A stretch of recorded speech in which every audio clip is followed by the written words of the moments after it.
How to segment contacts in HubSpot.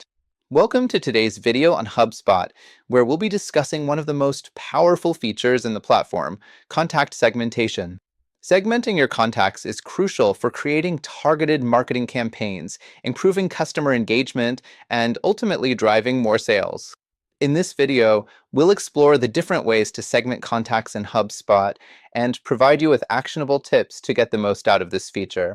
To segment contacts in HubSpot, you'll need to create a new list or filter in your HubSpot account.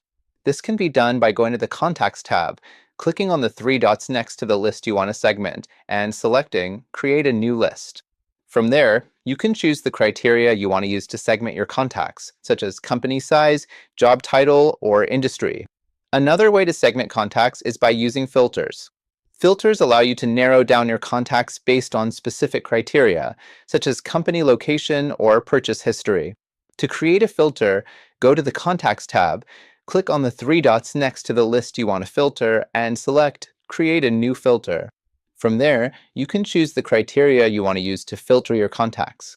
In addition to lists and filters, you can also segment contacts using custom properties. Custom properties allow you to add additional information to your contacts, such as their interests or preferences. To add a custom property, go to the Contacts tab, click on the three dots next to the contact you want to add the property to, and select Add Custom Property. From there, you can choose the type of property you want to add and enter the relevant information. Segmenting your contacts in HubSpot can be a game changer for your business. By creating targeted marketing campaigns and improving customer engagement, you can drive more sales and grow your business. If you found this video helpful, be sure to subscribe to our channel for more tutorials.